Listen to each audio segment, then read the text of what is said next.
Сіздермен алдымен біз сабағымызды сіздермен жақсы көңіл күйімізді көтеру мақсатында бір әуен тыңдайық.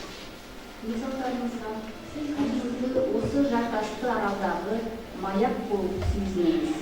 Яғни мықтылығы сонша, тіпті аралда жиі болатын күшті дауыл да сізді қозғалта алмайды.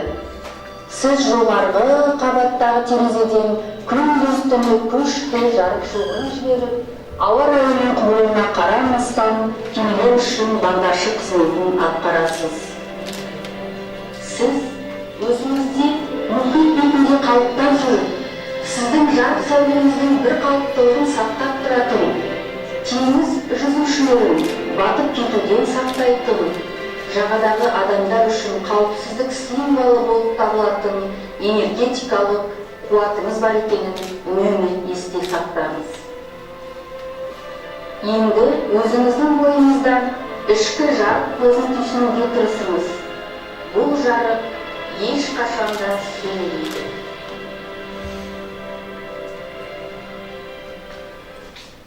Жақсы балалар, енді еркін отыруымызға болады. Жағымды көңіл күйімізді туғыздық деп ойлаймын. Осы жағымды көңіл күйімізді сақтап сабақ барысында келесі кезеңдерге өтейік. Өткен сабақтың бойынша сіздерге үй тапсырмасы қара сөз бойынша формальды логикалық модель. Бәріміз бұл жұмысты орындадық па? Орындасақ көтерейік, екі қолмен көтереміз. Орындадық па? Мен де сіздерге орындап отырмын. Бәріміз орындадық деп ойлаймын. Ендеше өзара бір-біріңізбен алмасыңыздар, бір-бірлеріңізді көріңіздер. Абайдың 44-ші қара сөзі бойынша. Таныс болсақ, алдарыңызда жатқан шығармашылық портфолиоға бұл жасаған сызбаларыңыз салып қойға болады, артынан мен өзім тексеремін. Келесі балалар, үй тапсырмасы бойынша мен сіздерден Абайдың 44-ші қара сөзін оқып талдау тапсырмасы берілсе, ендеше оны мен пирамида сіздерге таныс пирамида тәсілі арқылы сұрамақшымын.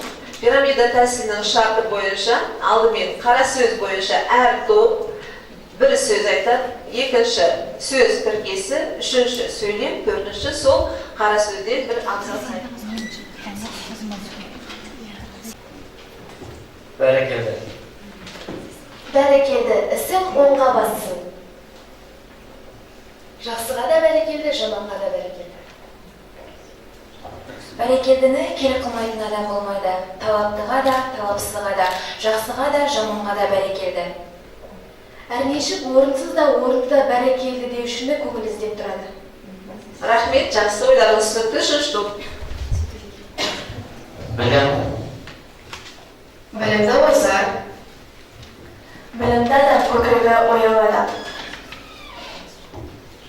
Ең әуелі адамға талап керек, одан соң талаптану керек. Көңіліміздің, көкірегіміздің кіршік басқан көзін ашқан жөн. Қара сөз не туралы? Талап туралы, иә? Талап туралы. Жақсы. Енді келесі ретте мен сіздердің назарларыңызды бәріңіздің экранға аударуыңызды сұраймын. Алшын батырдың ақ атасы Мөңке би асқан әулие, көреген, алдын ала бәрі болжай алатын адам болған деседі. Ендеше назарымызды аударып, экраннан Мөңке бидің айтқанына назар салайық. Және іштей ойланып отырайық. Бұл бүгінгі біздің сабағымыздың тақырыбына байланысты. Көлдің суы бітіп, табаны қалар. Аттың жүйрігі бітіп, шабаны қалар. Адамның жақсы кетіп, жаманы қалар. Сөздің анысы кетіп, саналы қалар. Сөйті, ақылы жоқ санасыздың заманы болар. Кер заманның кезінде құрамалы қорғанды болады. Айнымалы төкпері бейін болады. Халыққа бір тиын пайдасы жоқ, ай сайын бас қосқан жиын болады. Ішіне шынтақ айналмайтын ежірей деген ұлың болады. Ақыл айтсаң ауырып қалатын бедірей деген қызың болады. Шаштардың тақымдары жылтылдап, емшектері саутылдап, ұят кем болар. Сөйткен заман кез болса, түзелуі қиын бол. Балалар, бейнематериалдан біраз мәселені көрдік деп ойлаймыз. Ендеше мен сіздерді пікір алмасуға шақырамын. Бейнематериалдардан қандай әрекетті байқадыңыздар? Қазіргі замандағы қазақ халқы мен бұрынғы замандағы қазақ халқының айырмашылығын қарасақ, бұрынғы қазақ халқының Соны байқадыңыздар. Келесі сұрақ, бұл осы көрген әрекеттеріңіз, әдеттеріңіз ненің нәтижесі деп ойлайсыздар? Жалпы қандай ойда отырсыздар?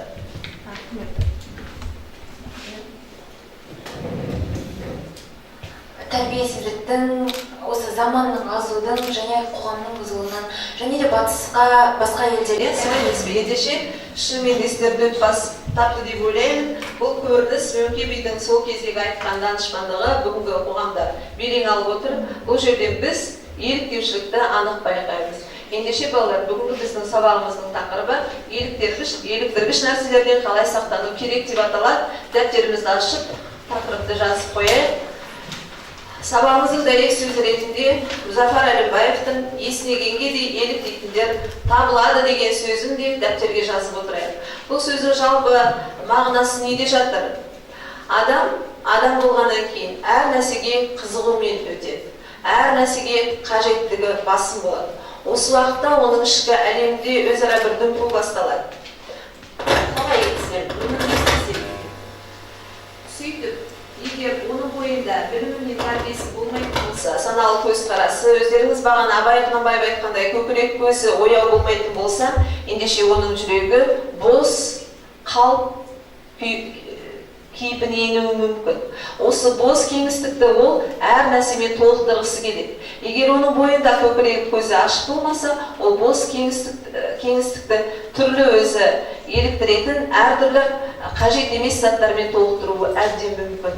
Сондықтан да есінегенге де еліктейтіндер табылады деген сөздің астарында осы бір мағына жатыр балалар. Сіздер өздеріңіз қалай ойлайсыздар? Жалпы еліктіргіш нәрселер деп қандай нәрселерді өздеріңіз санар едіңіздер? Пікірлеріңізді білдірсеңіздер, нелер жатуы мүмкін? Наркотик, темекі жатады. Солай ойлайсыздар? батыс елдеріне еліктеу, мысалы, интернет желісіне тәуелді болу, ұялы телефондарға тәуелді болу. Жатады, ойлайсыздар, иә? Түрлі құмар ойындарға әуестену және де ішкілікке ашысуға елену. Статистикалық мәліметтер бойынша өздеріңіз айтып тұрғандай, қазіргі таңда еліктейтін нәрселер не деген сұраққа ең жоғары орындардан міне осылар тұр екен.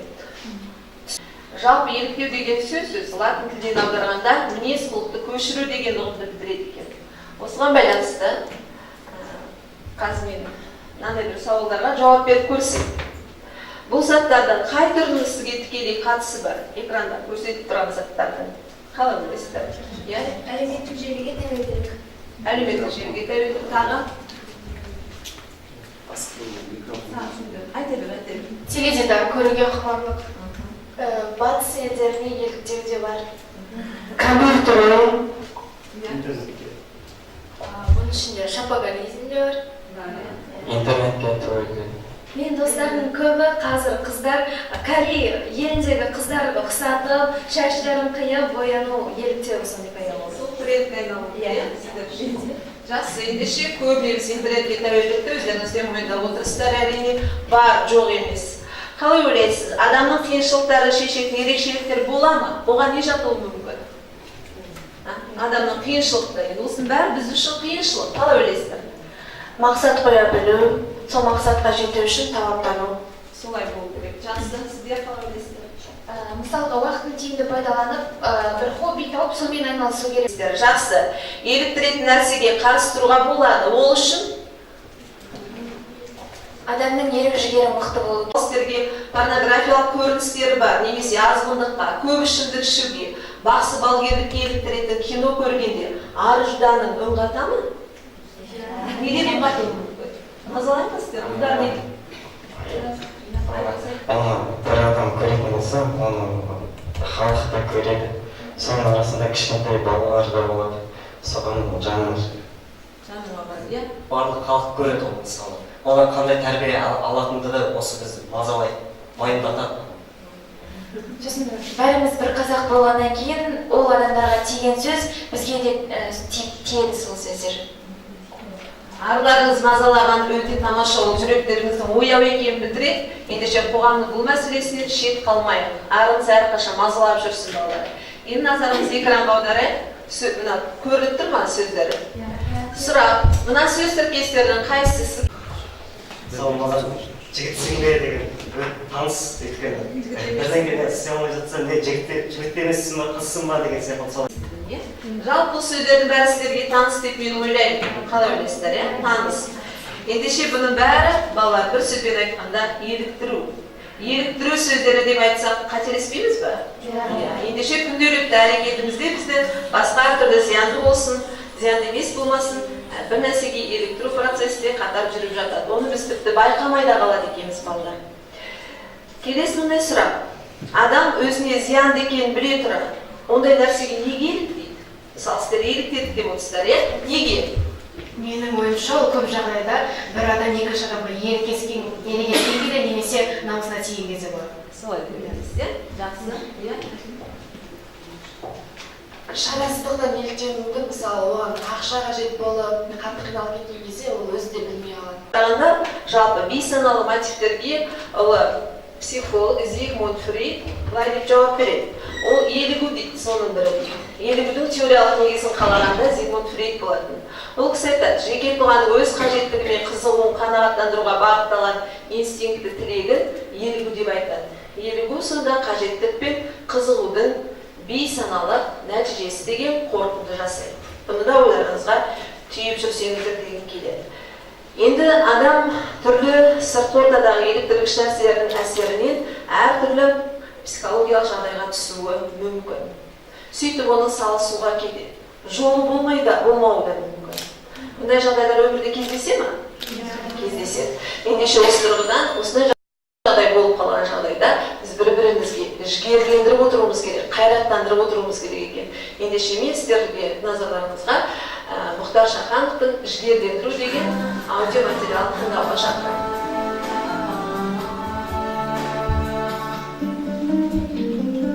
Сен жыладың жігіті, көп көрдім деп тұрмыстың тапшылығын, қайтпады деп жұрт кеткен жақсылығын. Сен жыладың, бір қатты соқ қалдым деп, бақытсыз болып қалдым деп жажа жарар, өткен күн ораларына. Қара өрек бауырым саған алға, басыңдағы бөрікпен орамақ, көтерген басында қалай бұның, мұзбыл беріп кеткенде барай бұның. Енді біз жұмысымызды шығармашылық тапсырмалармен жалғастырайық. Алдарыңызда сигналды таратпа материалдар жатыр. Бір деген цифрдағы материалды алайық, жүрекшек тұрған, бәріміз бір уақытта, әр топ. Соның артында сіздерге тапсырма берілген. Сонымен танысып, орындауға дайындалайық. Тапсырма шарты былай. Еліктіргіш заттардан алған әсерді басқа зиянсыз әуесқойлықпен алмастыруға болады. Болса, сіздерге суреттері сұлықтың қайсымен алмастыру? Көңіл кең түскен жағдайда көңілді әуен тыңда. Өмірден түңілген жағдайда жақсы әуен тыңда немесе айналадағы қоршаған заттарға көңіл аудар.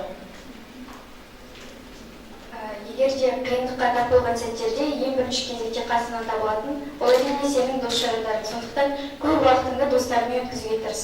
Және де екінші кезекте өзіңді құлатуға тырысқан қиындықтарды спортпен жеңуге тырыс. Жақсы, рахмет. Ойларыңыз өте тамаша екен. Егер шынайы болса әрекет етсеңіздер, өміріңізде мәні болған. Рахмет, отырыңыздар. Әр қалада балалар үйі оқитын. Бір күні оқушысы оған былай дейді: апай, сіз өте атақтысыз, мұғалім болудың сізге не қажеті бар?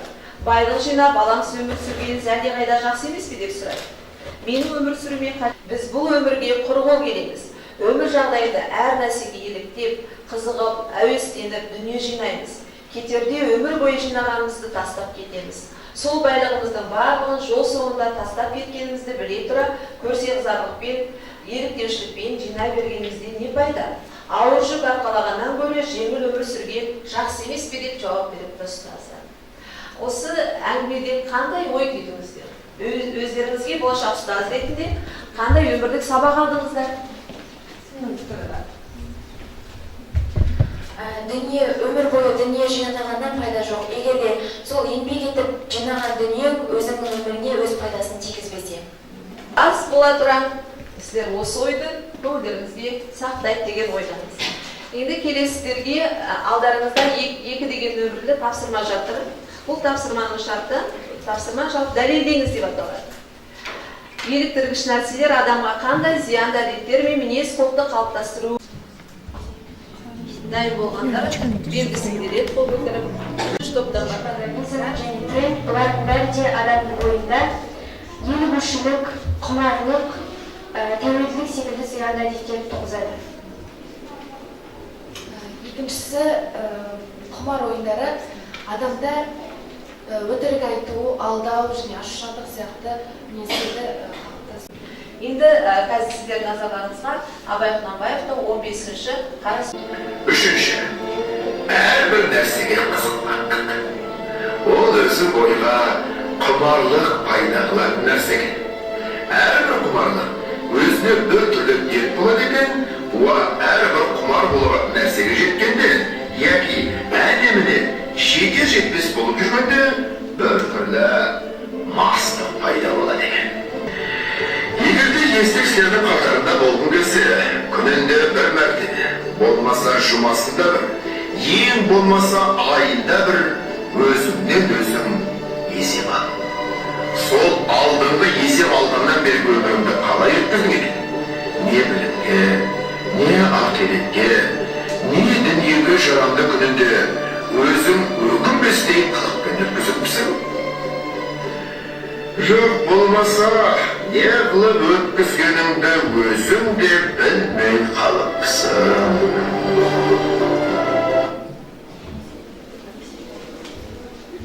Абайдың 15-ші қара сөзін тыңдады. Қандай ой жатыр деп ойлайсыздар? Пікірлеріңізді білдірсеңіз. Менің ойымша, әрбір адам тым болмаса аптасына жаңа айтып өткендей бір рет болсын өзі есептер отыру керек. Сөйтіп есеп бере келе әр адамның бойында жауапкершілік сияқты қасиеттер пайда болады. Ойларыңыз түсінікті. Ендеше Абай айтқандай, әркім өзіне есеп алу керек деген. Сол есепті біз бүгіннен бастасақ дейміз. Алдарыңызда 3-ші номерлі таратпа материал жатыр. Бұл кесте. Бұл кестеде мынадай әдеттен арылып, мынадай әдетке ие болғым келеді дейді. Әркім сол кестені өзара алып, толтырса, жарым минут уақыт беріледі, айтқым келеді. Мен өзімнің жақсы әдеттерімді айтатын болсам, жақсы әдеттермен адамды тыңдай білемін, сырласа білемін, және де әркімге өзім есеп бере аламын. Және де жаман әдеттерім ол бір істі мен соңына дейін аяқтамай тастап кетуім мүмкін, және де сол шыдамсыздық, және де ол әлеуметтік желіге тәуелділік деп ойлаймын.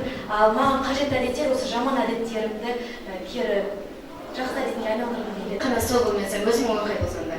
Ал жаман әдеттерім ол кез келген уақытта аяғымда қозғалып отырамын. Міндетті түрде ол кез келген бір қозғалыста болу керек. Одан кейін ерінің қабаттарын жуып отырамын, ол да жаман әдет. Жақсы әдеттерім, маған қажетті әдеттер ол таңертең жаттығу жасау деп ойлаймын. Және де түстен кейінгі уақытта ұйықтамау. Мен себебін біліп алдық. Енді осы себептен кейін біз өзімізге соны арылу үшін жағдай жасауымыз керек екен балалар. Ендеше алдарыңызда 4-ші сигналды белгідегі тапсырма. Бізде зиянды әдетіміз ол тамақты шамадан тыс көп жейсіз. Енді тез арада тоқтатуымыз керек.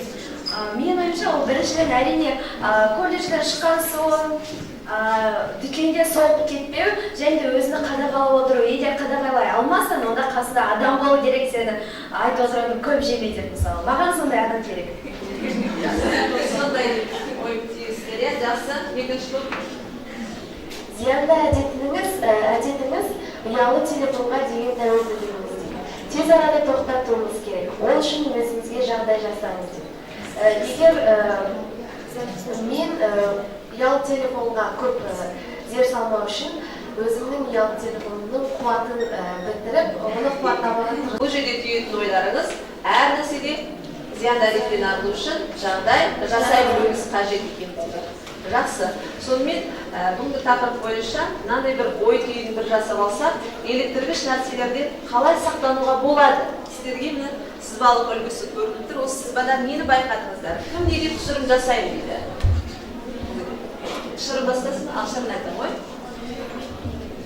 Еліктіргіш нәрселерден сақтану үшін ең алдымен адамның көкірек көзі ояу болу керек. Көкірек көзі ояу болу керек деген ол оның білімінің толық болуы, және сайдылықке бос кеңістікті керекті нәрсемен дұрыс құндылықпен толтыра білуі, және де өзіне айқын, нақ, дәл мақсат қоя білуі керек. үчүн өзүнө кажеттүү ерекшелери мыкты болуу керек. Кез келген жагдаяттарда, маселелерде сынып калбау керек. Сондай адам көкүрөк көзү ояу және сак адамга да еліктириш нерселерден аулак. Мынау Канаданың мықты жазушысы, жалпы мотивациялық бағыттағы көптеген еңбектің авторы Роберт Шарманың еліктіре білетін көшбасшының қасиеттері деген алдарыңызда таблицада 5 деген нөмірді жатыр. Соны әрқайсыңыз ескертпе ретінде, жаднама ретінде өздеріңізге сақтап, үйден оқып алсаңыздар деймін. Бұны мен неге ұсынып отырмын? Себебі еліктіретін зиянды нәрселер болады және еліктіретін жақсы нәрсе болады. Жақсы нәрсеге еліктеуді біз үлгі өнеге дейміз. Ендеше сіздер болашақ педагог ретінде жақсы қылықтарыңызбен, мінез құлықтарыңызбен, әрекеттеріңізбен, дұрыс сөздеріңізбен жас буынды өздеріңіздің арттарыңыздан еліктіре білулеріңіз қажет. Осы ретте көшбасшылық қасиет тіпті қажет болады. Топпен ән айтсақ, бұл әннің аты «Өмірге мен туралы қарама» деп аталады. Ән жазған Сәкен Дәрібаев және сол кісінің орындауында бәріміз қосылып айтайық.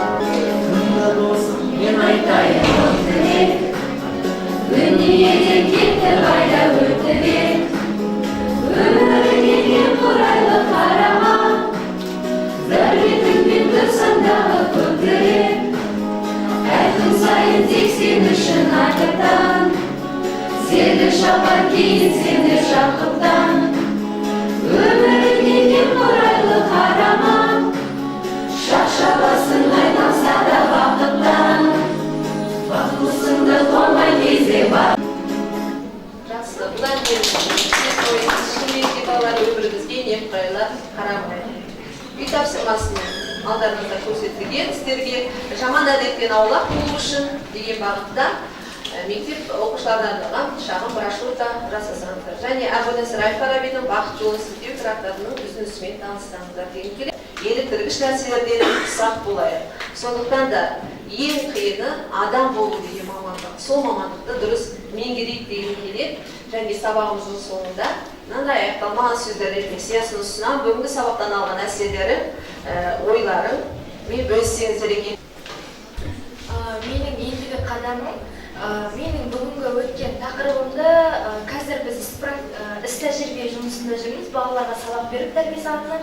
Осы тақырыпты мен өзімнің өткізген сыныбыма өткізсем, олардың да еліктеушіліктің шектеуі бар екенін де түсіндірсем деген. Мұғалім мамандығынан бөлек адам болу мамандығы жылында қызмет етемін деп бүгіннен бастап өзіне алып келемін. Мен осы сабақтан білгенім енді өз достарыма осы еліктеудің жаман түрлеріне бармам, жолдарын айта аламын. Өте жақсы, тамаша. Мен осы еліктеуге бармайтын жолдарын өз туғандарын, туысқандарыма, бауырларыма, артымнан келгендерге айта аламын. Мен болашақ маман ретінде педагогикалық іс тәжірибе базасында олардың жаман қылықтарын жақсы әдетпен алмастыруға тырысамын. Жақсы, осылай ойда отырсыздар деп ойлаймын. Өте жақсы, рахмет. Енді келесі алдарыңызда міне бағана айтқандай сабақтың барысында көп мінез сапалары тұр. Ендеше еліктіргіш нәрселерден сақтану үшін қандай мінез сапалары керек? Күш қайрат, жігерлік, ерік-жігер механизмі, мінездік тұрақтылығы. Қандай қорытындыға келдіңіз? Бұдан шығатын қорытынды не? Адамның бәрі өзіне байланысты. Бәрі еліктемеуде адамның бәрі өзіне байланысты. Ішкі тыныштығымызды, соңғы ішкі тыныштығымызды сақтап, бүгінгі сабақтан алған әсерлеріңізбен, жүрегіңізбен өткізіп, дұрыс өмір сүру қағидатын өздеріңіз құратыныңыздарыңызға мен кәміл сенемін. Сабаққа қатысқандарыңызға рахмет, жақсы көңіл-күй тудырдық деп ойлаймыз. Ендеше сабақты 5 саусақ әдісімен бағаласақ, сонымен сабағымыз аяқталады. Сонымен қалай деп бағалайсыздар? Рахмет.